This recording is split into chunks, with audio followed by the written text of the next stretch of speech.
कभी स्कॉर्पियो पर चढ़कर, कभी बुलडोजर पर चढ़कर भाषण देने वाला एक लड़का जिसने झारखंड की सियासत की नींव हिला दी। नाम है जयराम कुमार महतो।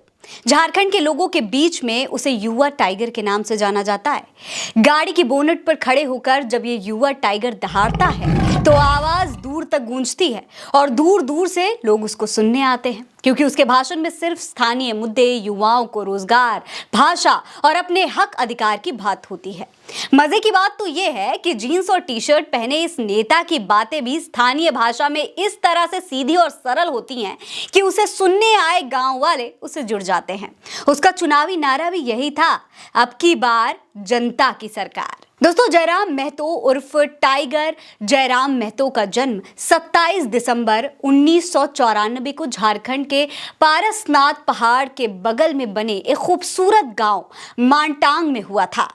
यहीं से इन्होंने अपनी शुरुआती पढ़ाई भी पूरी की और आगे की पढ़ाई इन्होंने पीके रॉय मेमोरियल कॉलेज धनबाद से की। यहां से इन्होंने एमए से इंग्लिश ऑनर्स किया और फिलहाल जयराम कुमार महतो इंग्लिश लिटरेचर में पीएचडी कर रहे हैं। अपनी पीएचडी के दौरान ही उनका राजनीतिक सफर भी शुरू हुआ। दोस्तों, एक युवा नेता के तौर पर वो तब उभरे जब झारखंड सरकार ने दिसंबर 2021 को एक अधिसूचना जारी करके राज्य के 11 जिलों में राज्य स्तरीय एग्जाम के लिए झारखंड की बाहरी भाषाओं जैसे कि भोजपुरी, मगही और अंगिका को क्षेत्रीय भाषाओं की सूची में डाल दिया। दोस्तों, इस अधिसूचना के बाद झारखंड में एक बड़ा भाषण आंदोलन शुरू हो गया, जिसमें पूरे प्रदेश के युवाओं ने आंदोलन किया। और दोस्तों, इन आंदोलन का नेतृत्व करने वाला कोई और नहीं बल्कि जयराम कुमार महतो ही था। और यहीं से शुरू हुआ महतो की राष्ट्रीय राजनीति का नया सफर। दोस्तों, इसके बाद तो उन्होंने अपनी पार्टी झारखंडी भाषा खतियान संघर्ष समिति भी बना ली और नई पार्टी बनते ही उन्होंने लोकसभा और विधानसभा चुनाव लड़ने की घोषणा भी कर डाली। तमाम रैलियां और बड़े बड़े आंदोलन और गाड़ी के बोनट पर चढ़कर जब जब महतो भाषण देते थे तो सुनने वालों की कतार लग जाती थी। रांची, बोकारो, गिरिडीह, हजारीबाग, रामगढ़ और धनबाद जैसे जिलों में गांव-गांव घूमकर अपने संगठन को मजबूत करने वाले जयराम महतो पर भारतीय जनता पार्टी और कांग्रेस समेत सभी राजनीतिक दलों की नजर रहती है।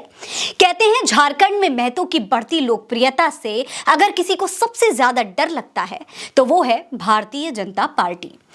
दोस्तों, लोकसभा चुनाव के बाद उस वक्त झारखंड की राजनीति में इस नए चेहरे का उदय हुआ जब गिरिडीह लोकसभा सीट से हारने के बावजूद जयराम महतो झारखंड की राजनीति में हीरो बनकर उभरे। गिरिडीह से चुनाव लड़ रहे झारखंडी भाषा संघर्ष समिति के जयराम महतो ने 3,47,322 वोट लाकर यह साबित कर दिया कि झारखंड की राजनीति में आने वाले समय में वो बहुत बड़ा उलटफेर कर सकते हैं। उस वक्त गिरिडीह लोकसभा सीट पर एक बार फिर से आजसू के उम्मीदवार चंद्र प्रकाश चौधरी ने जीत हासिल की थी।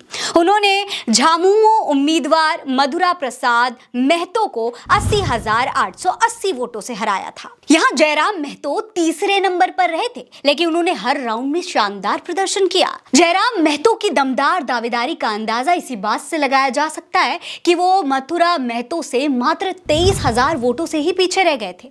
शायद इसीलिए वो हार कर भी हीरो बन गए। दोस्तों, यही वजह है कि आज हर राजनीतिक दल उनको अपने साथ जोड़ना चाहता है। जयराम महतो खुद मानते हैं कि कांग्रेस और बीजेपी और बाकी पार्टियां उन्हें ऑफर दे चुकी हैं, लेकिन उन्होंने जनता के मुद्दों को प्रभावी तरीके से उठाने के लिए खुद अपने संगठन पर ही काम करने का फैसला किया। दोस्तों, एक बार तो वो कोयला मजदूरों की मजदूरी को लेकर अधिकारियों से तक भिड़ गए थे। तब आम जनता ने कहा था कि कोयला मजदूरों को अपनी मजदूरी के लिए आंदोलन करना पड़े, इससे शर्मनाक क्या हो सकता है। एक समय था कि दलित और आदिवासी नेता अधिकारियों के सामने बात नहीं कर पाते थे, और अब समय बदला है। शासन सत्ता में दलित और आदिवासियों की साझेदारी हुई है। संविधान से मिली ताकत का सही इस्तेमाल अब दलित और आदिवासी नेता कर रहे हैं। अपने लोगों के लिए, अपने लोगों के अधिकारों के लिए लड़ रहे हैं। शोषितों, वंचितों की आवाज बन रहे हैं, उन्हें उनका हक दिला रहे हैं, और इसमें सबसे बड़ा नाम जयराम कुमार महतो का है। दोस्तों, अपनी राजनीति को लेकर एक इंटरव्यू में जयराम महतो बताते हैं हैं। झारखंड निर्माण की कल्पना को पूरा करने के लिए युवाओं की राजनीति में भागीदारी बहुत जरूरी है। युवाओं को सक्रिय रूप से आगे आना होगा। राज्य अलग होने के 23 साल बीत जाने के बाद भी राज्य की स्थिति नहीं बदली। आज भी राज्य के लोग बुनियादी जरूरतों के लिए जद्दोजहद करते नजर आ जाएंगे। अगर स्थिति को बदलना है तो अपनी आवाज को राजधानी रांची और दिल्ली सदन तक पहुंचाना होगा। बदलाव के लिए सड़क से उठाकर युवाओं को सदन भेजने की तैयारी करनी होगी। यानी दोस्तों, कुल मिलाकर जयराम महतो का इरादा दिल्ली तक अपनी आवाज बुलंद करने का है। जयराम महतो अपनी आवाज को दिल्ली तक बुलंद करने का इरादा ठान चुके हैं और इसी इरादे के साथ डुमरी विधानसभा सीट से उन्होंने नामांकन भी फाइल कर दिया है।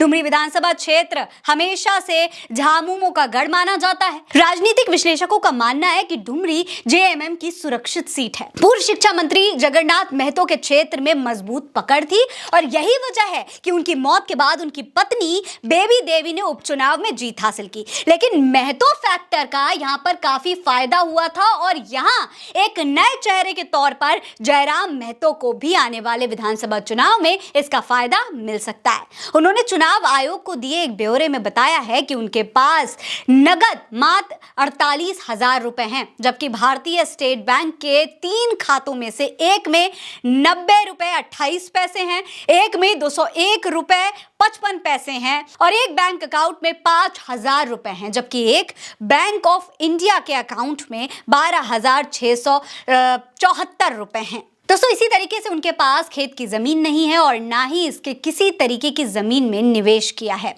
हाँ, बस चितरपुर मौजा में जयराम महतो के पास 5,450 स्क्वायर फीट जमीन है, जिसमें 1,000 स्क्वायर फीट पर उनका एक मकान बना हुआ है। हालांकि 14 मामले जरूर दर्ज हैं उनके ऊपर, लेकिन उन्हें लेकर वो बताते हैं कि वो सरकार की गलत नीतियों के खिलाफ आवाज उठाते रहे हैं, इसीलिए उन पर ये केसेस भी दर्ज हुए हैं। लेकिन उनकी सादगी से झारखंड की जनता काफी प्रभावित नजर आती है, जिसकी वजह से वो बाकी दलों के लिए एक चुनौती बन चुके हैं। हालांकि फिलहाल विधानसभा चुनाव पर उनका फोकस है और इस बार भी वो एक बड़ा फैक्टर होने वाले हैं। इस एक युवा ने सभी राजनीतिक दलों की टेंशन बढ़ा दी है। अब देखना होगा कि विधानसभा चुनाव में ये क्या क्या कमाल करके दिखाते हैं। फिलहाल जयराम महतो की कहानी आपको कैसी लगी, कमेंट सेक्शन में लिखकर हमें जरूर बताएं। ये खबर आप उल्टा चश्मा यूसी पर देख रहे हैं। नमस्कार।